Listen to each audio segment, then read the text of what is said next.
I thought I was being the perfect brother, letting my sister and her husband move in during their hard times. Little did I know, that act of kindness would lead to the biggest betrayal of my life. It began just like any other day, nothing seemed out of the ordinary. Lily was in the kitchen, whipping up breakfast as usual, expertly scrambling eggs and flipping bacon, playing the role of the perfect wife. Meanwhile, David, my sister's husband, sat at the dining table, eyes glued to his phone, completely unaware, or at least, that's what I thought back then. Little did I know that a storm was already brewing right under my nose. You see, my younger sister Mary and David had been going through some serious financial struggles. Mary was usually great with managing their money, but when David's business went belly up, it dragged both of them into a deep hole. It didn't take long for them to start falling behind on their mortgage. With nowhere else to turn, I did what any decent brother would do, I let them move in with us until they could get back on their feet. Looking back now, I realize that might have been the biggest mistake I ever made. At first, things seemed alright. Sure, it was a bit crowded, but I figured it was just a temporary situation. I didn't mind playing the role of the hero, the guy who could offer a lifeline to family in their time of need. We even joked about it. Lily used to say we were just one big happy family. It's like we're back in college, housemates and all, she'd say with that sly smile of hers, and I'd laugh it off. I had no clue how those words would come back to haunt me, in the worst way possible. You don't just wake up one morning and suddenly know your wife's been cheating on you. No, it creeps up on you, starting off small, almost invisible. It's like a slow leak in the ceiling, at first, you don't even notice the stain. By the time you do, the damage has already been done. There were little signs here and there. Lily began dressing up more, putting on makeup even if we had nowhere to go. She started laughing a bit too hard at David's corny jokes. But I brushed it off, assuming she was just trying to lighten the mood with all the stress Mary and David were dealing with. I didn't think much of it. One evening, we were all hanging out in the living room. I was flipping through TV channels while Lily and David were over at the kitchen island, chatting and laughing. I glanced over and noticed how close they were standing. Lily leaned in, a little more than usual, her hand brushing against David's arm as she laughed at whatever nonsense he was saying. It didn't sit right with me, but I shrugged it off. I mean, who in their right mind would suspect their own wife and brother-in-law of messing around behind their back? It's too insane to even consider. The bombshell didn't drop until that family vacation we went on. It was supposed to be a break from all the stress, just a few days up at the lake in a cabin I'd rented for everyone. I thought some fresh air and time away from the city might help Mary and David forget about their money problems, at least for a little while. Plus, I figured it would be a good opportunity for Lily and me to reconnect. Our marriage hadn't been bad exactly, but lately, something just felt off. I chalked it up to the stress of having 2 extra people living under our roof. Never once did it cross my mind that there might be something else, something far more sinister. We arrived at the cabin that Friday afternoon. The air was cool and crisp, the lake perfectly still, mirroring the dense forest around it. It was the kind of place you'd think could heal old wounds, bring people closer together. But for me, it would soon become the place where my entire world came crashing down. The first couple of days went by without any drama. We spent our time fishing, hiking, and making s'mores around the campfire, exactly what you'd expect from a family getaway. But on the third night, after a long day of hiking, things took a turn. We were all gathered by the fire, sipping beer and sharing old stories. That's when I noticed something strange about Lily. She kept sneaking glances at David, their eyes meeting in quick, almost secretive exchanges. Mary was right beside me, laughing at some ridiculous story I was telling, completely unaware. But my mind wasn't on her, I was too busy trying to figure out why Lily was acting so damn weird. Later that night, after everyone had gone to bed, I found myself wide awake. Something inside me just wouldn't let me rest, an uneasy feeling gnawing away at me. I decided to get up, thinking some fresh air might clear my head. As I grabbed my jacket, I realized Lily wasn't in bed. Probably went to the bathroom, I thought. But when I checked, the bathroom was empty. That's when I saw it, a faint light glowing from the boathouse down by the lake. I didn't think much of it at first, but something made me grab a flashlight and head that way. Maybe it was the way Lily had been acting earlier, or maybe my gut was telling me something was off.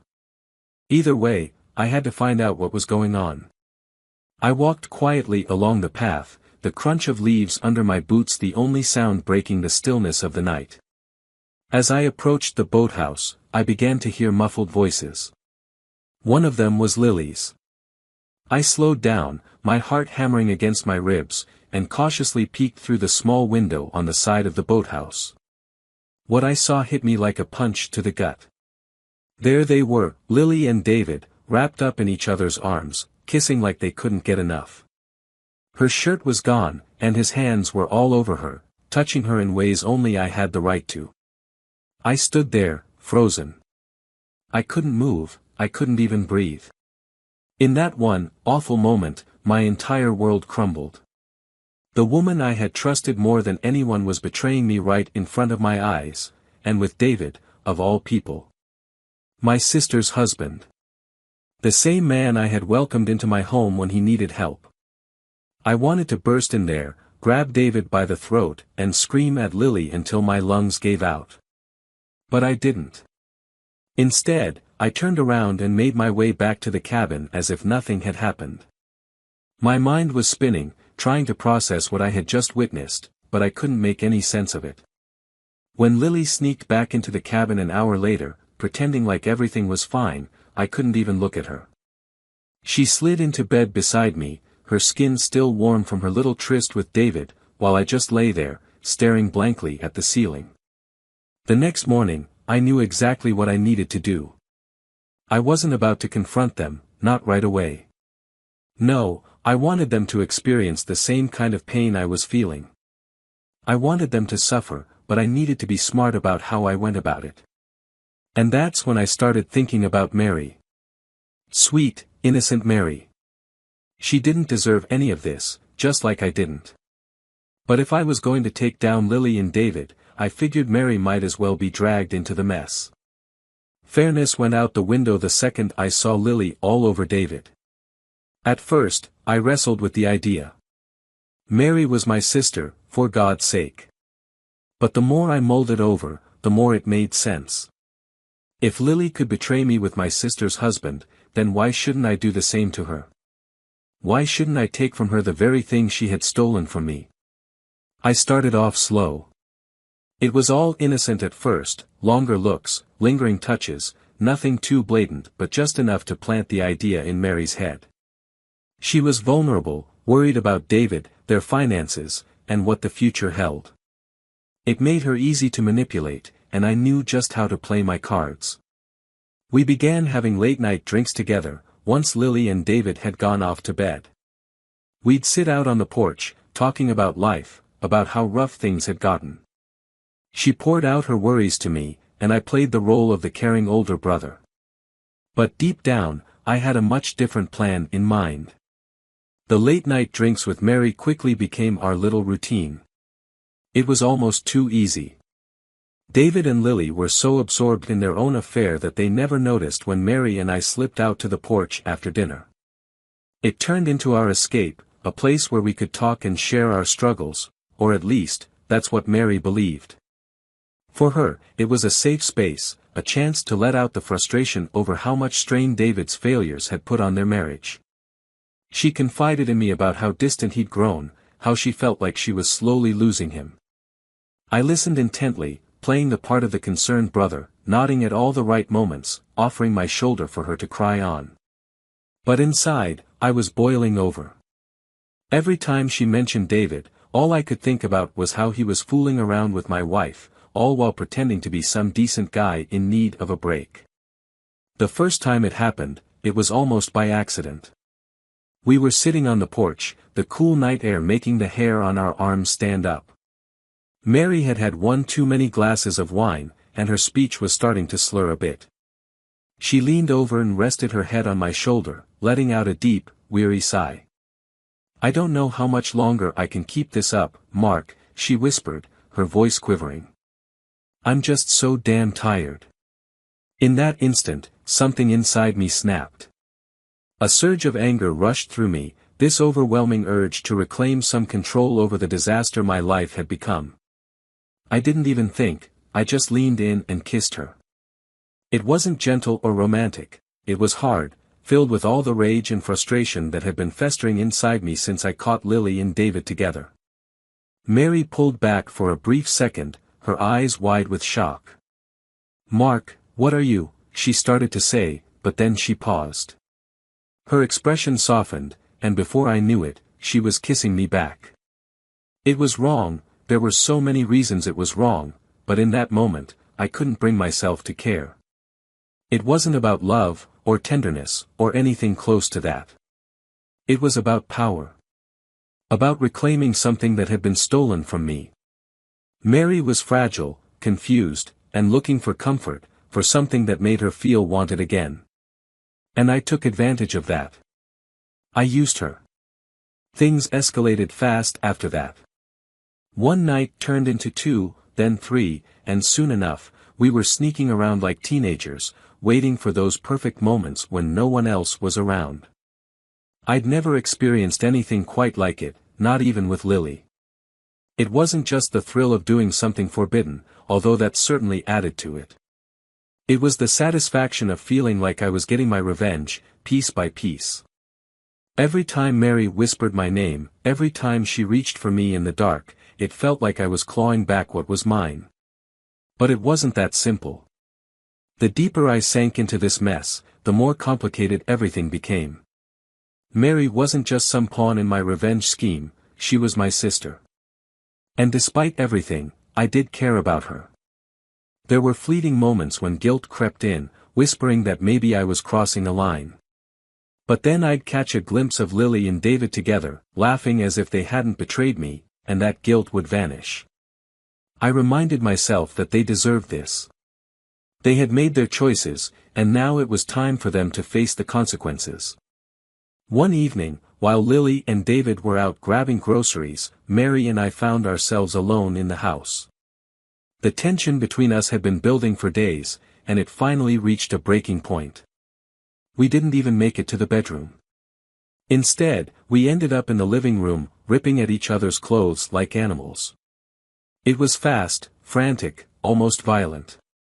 There was no love in it, no tenderness, just raw, desperate need fueled by anger and betrayal.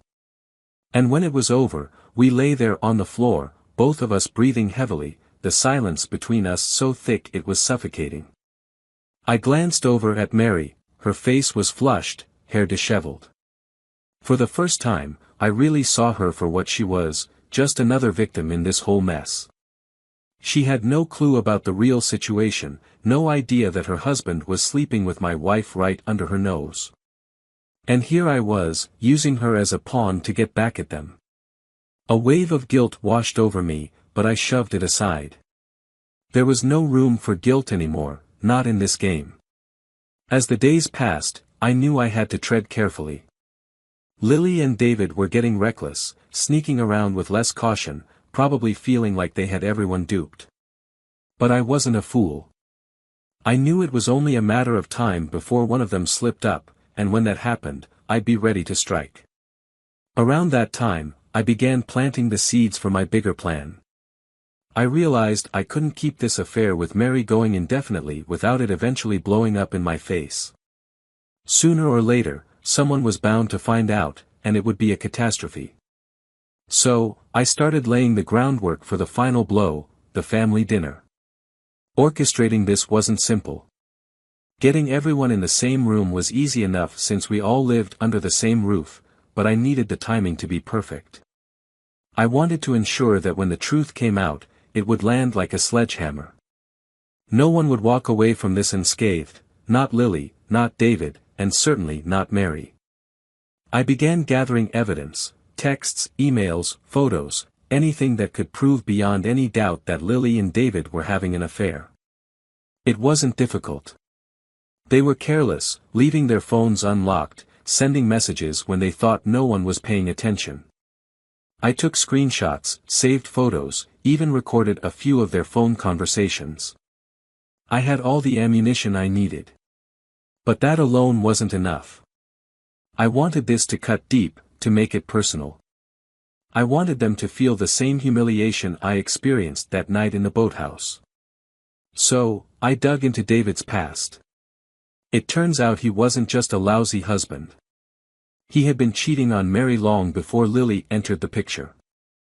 There were old messages, hidden accounts, even some sketchy business dealings he'd been involved in. It was perfect. I wasn't just going to ruin his marriage, I was aiming to obliterate his entire life. The night of the family dinner finally arrived. I had everything set up exactly how I wanted. The projector was ready, the photos and texts were queued up, all just waiting for the right moment. We gathered around the table, Lily, smiling like the picture-perfect wife, David, acting like a clown, cracking jokes as if he weren't a complete piece of trash, and Mary, sitting there blissfully unaware of the storm that was about to hit her. I sat there watching them, my heart racing in my chest, knowing that in just a few moments, everything would change. The lies, the betrayal, the anger, it was all about to spill out, and there'd be no turning back. But that was exactly what I wanted. There was no room for second thoughts now. That evening, I could barely hold myself together. My hands shook as I set the table, and I think Mary noticed. She gave me a sweet, concerned look, like she had absolutely no idea what was coming. And she didn't, not really. None of them had a clue. Lily, as usual, played the role of the perfect wife, smiling, offering everyone more wine, doing her best impression of a gracious hostess. If only they knew the truth. David sat directly across from her, acting like his usual smartass self, making everyone laugh as if he hadn't been sneaking around with my wife for who knows how long. What really got to me was the way they interacted, the little glances, the subtle touches. They thought they were so clever, so discreet, but I saw it all. And I wasn't about to let them get away with it any longer. I had everything prepped, my laptop connected to the projector, hidden discreetly in the corner of the room. Just one click, and their whole world would come crashing down. I kept checking the clock, waiting for the perfect moment. Timing was everything. Dinner dragged on, with everyone chatting about work, the kids, and family matters. Mary seemed happier than I'd seen her in a long time, completely oblivious to how her life was about to be ripped apart. Part of me almost wanted to call the whole thing off, she didn't deserve this, after all. But then I thought about all the lies, the sneaking around, and those nights I spent wide awake, knowing my wife was sleeping with my sister's husband. No, they deserved this. Every single one of them. Dessert came out, and I knew it was time. My heart was racing, but I forced my voice to stay steady as I cleared my throat. "I've got a little surprise for everyone," I announced, doing my best to sound casual. The room went silent, and everyone turned to look at me, curious. I've been working on something, and I figured tonight would be the perfect time to share it. Lily gave me a clueless smile, but I caught a flicker of concern in David's eyes. He knew something was off. He wasn't completely brainless, after all. I pulled out my phone, my thumb hovering over the screen. One tap, and it would all be over. "Mark, what's this about?" Lily asked, trying to keep her voice light, but I could hear the tension creeping in underneath. She wasn't fooling anyone. I met her gaze, staring straight into her eyes. "You'll find out soon enough," I replied, my voice cold. And then I pressed the button. The room went dark for a second, and then the projector flickered to life. At first, a still image appeared on the wall, a text conversation between Lily and David. They were exchanging messages about how they couldn't wait to sneak off together again, scheming to find excuses during the vacation. It was explicit, shameless. Just reading it made my blood boil. I heard Mary gasp, the sound of her fork clattering onto her plate. Lily's face went ghostly pale, her eyes wide with shock. "What is this, Mark?" she hissed, her voice trembling. I didn't answer. I just let the images continue to roll, message after message, photo after photo. Pictures of them sneaking off together, their hands all over each other. And then came the video, the one from the boathouse, where I'd caught them red-handed. I'd recorded it from outside, hidden behind the door. The quality wasn't great, but it was more than enough. Enough to show exactly what they were doing. Enough to destroy them. Mary let out a choked sob, her hands flying up to cover her mouth. "Oh my God, David," she cried, her voice breaking as tears filled her eyes. She turned to him, looking completely shattered. "How could you?" David sat there, frozen, his face drained of all color. He looked like he was about to be sick. "Mary, I can explain," he stammered, but didn't even finish the sentence. He knew there was no explaining his way out of this. Lily, on the other hand, wasn't going down quietly. She whirled on me, her face contorted with rage. "You set this all up, didn't you? You sick bastard," she screamed, standing so quickly that her chair toppled over. "How long have you known? How long have you been planning this?" I stood my ground, watching her unravel in front of me. "Long enough," I replied quietly. "Long enough to see exactly what kind of person you really are."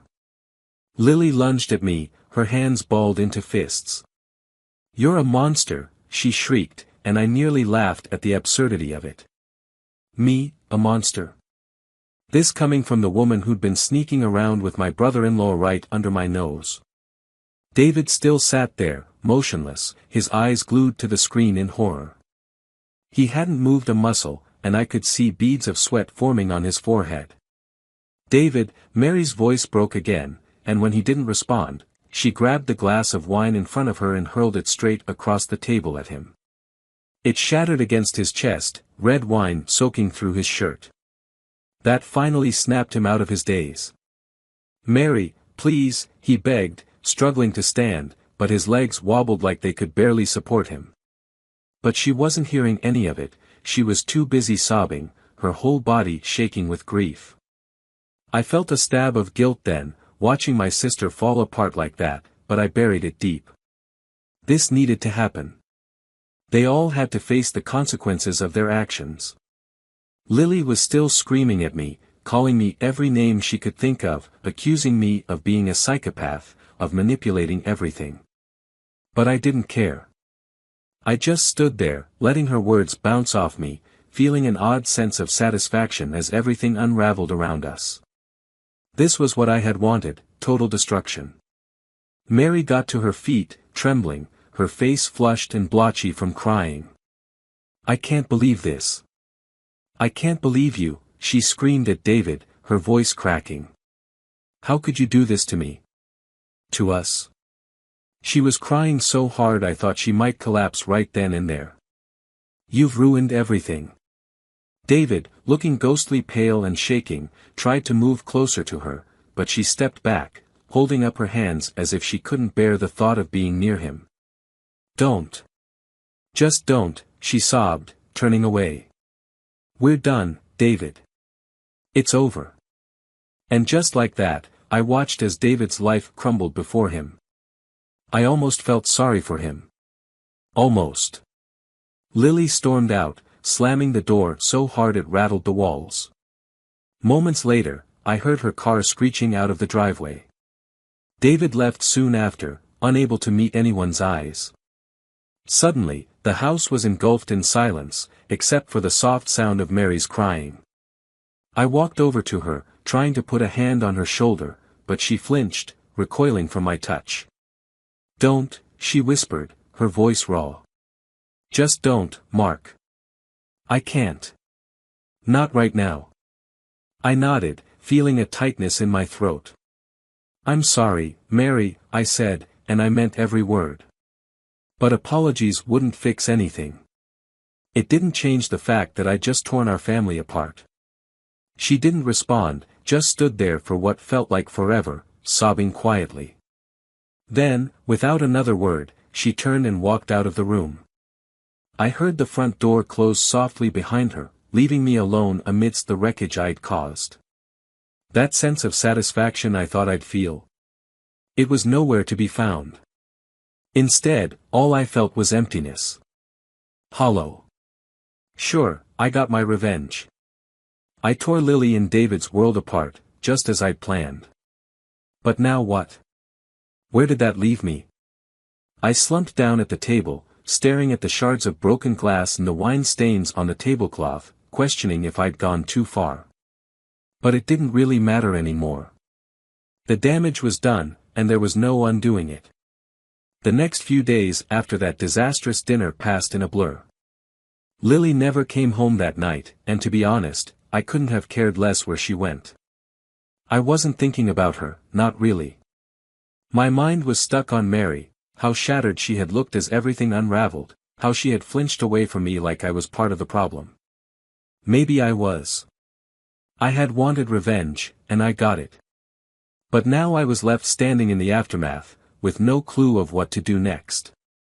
I sat at home, alone, replaying everything in my mind over and over again. The way Lily had screamed at me. The glass shattering.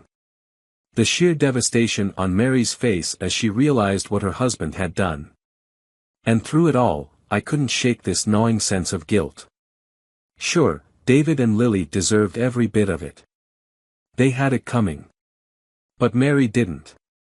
I had dragged her into this, used her as a pawn in my twisted plan for revenge, and now she was paying the price. That was never supposed to be part of the plan. Lily didn't come back for 2 more days.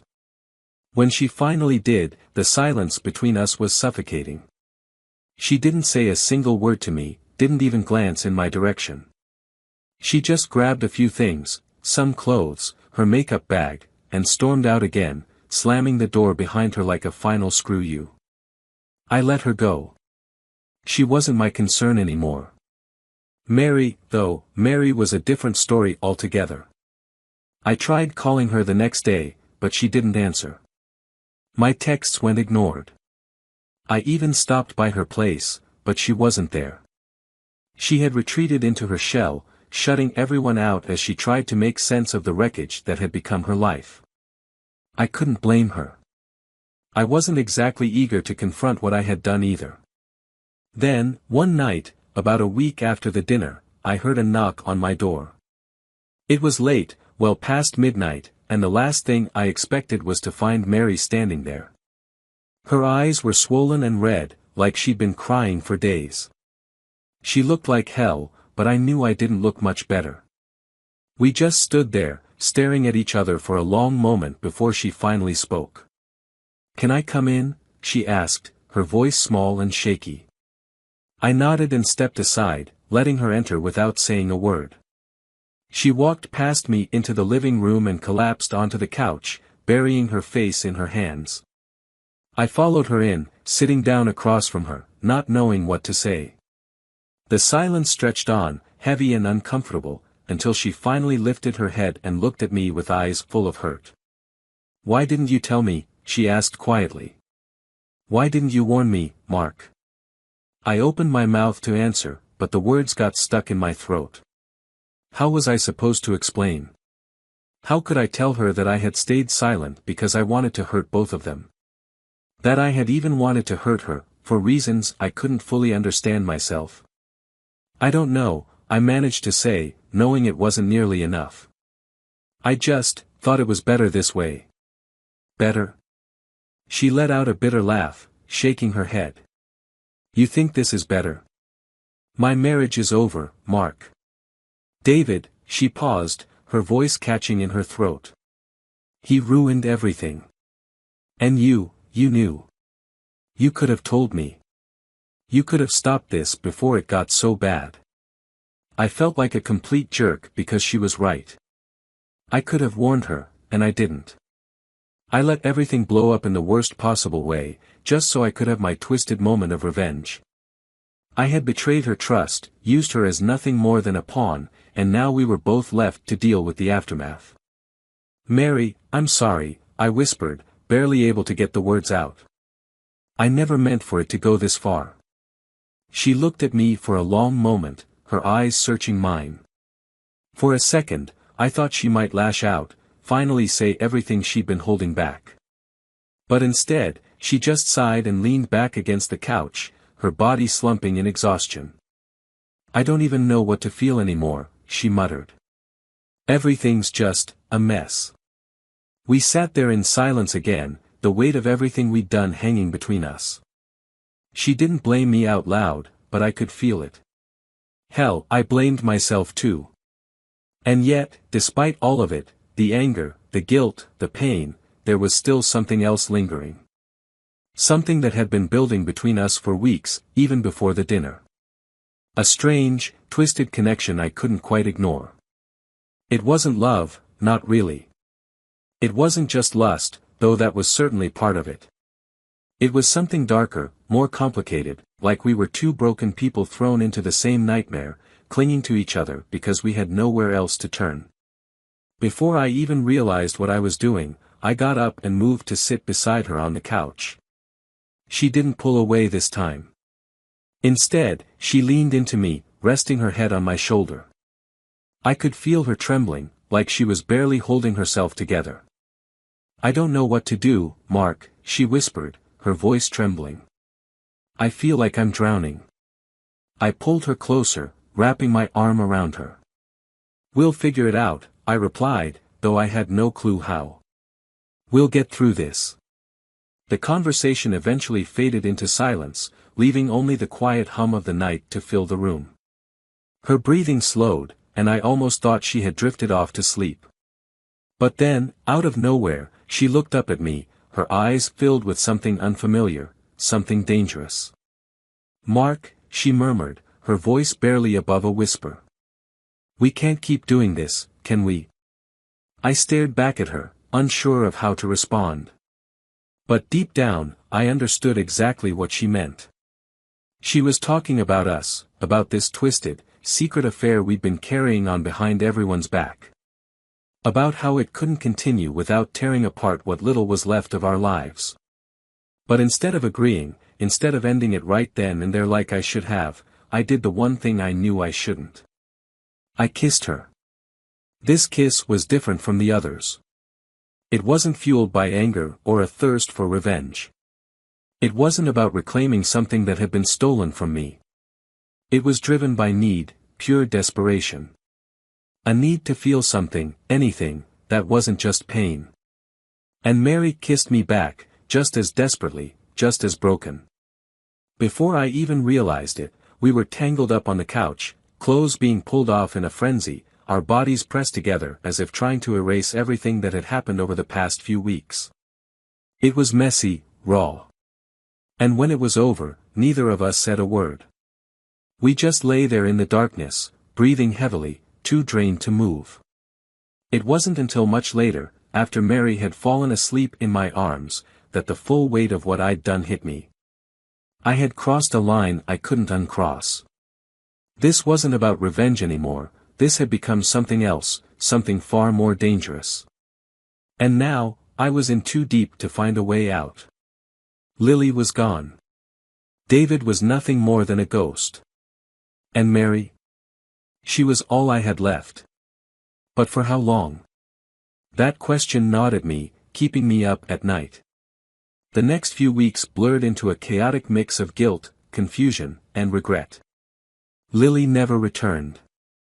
I didn't ask where she was, and truthfully, I didn't care.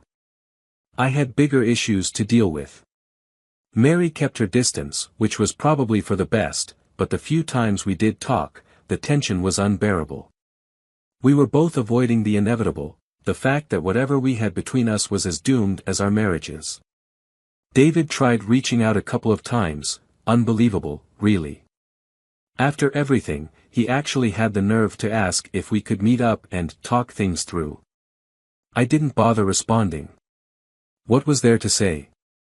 He slept with my wife, wrecked his own marriage, and destroyed what we had as a family. There was nothing left to discuss. But here's the thing about revenge, it never ends where you think it will. I had thought I could control it, that I could get my satisfaction and then walk away unscathed. I was wrong. Revenge has a way of devouring you, bit by bit, until there's nothing left but the ruins. The first sign of that came when Mary stopped speaking to me altogether. At first, I figured she just needed some time to process everything, but as days turned into weeks, I realized something had shifted. She was shutting me out, and honestly, I couldn't blame her. I was the one who had dragged her into this mess. I was the one who had used her as a weapon to destroy her own husband. I thought we had found some sort of connection, something real. But it turned out to be just as broken as everything else. One night, after nearly a month of silence, my phone finally rang. It was Mary. Her voice sounded flat, drained of all emotion, like she was reading off a script. "Mark, I can't do this anymore," she said, and in that moment, I knew it was over. "Whatever this is, whatever we've been doing, it's not healthy. It's not right." I didn't try to argue. How could I? She was right. We'd both been spiraling, holding on to each other in a desperate attempt to feel anything besides the crushing weight of betrayal. But that wasn't enough, and it never could be.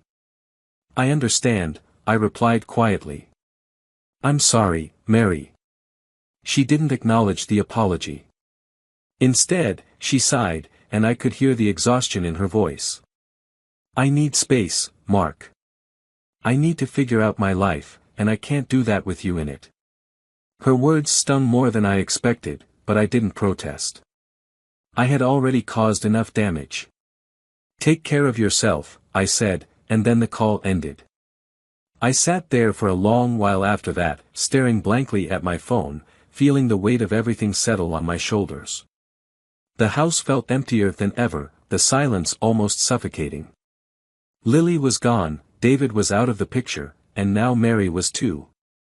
I was alone, and for the first time in weeks, I had to confront the full extent of what I'd done.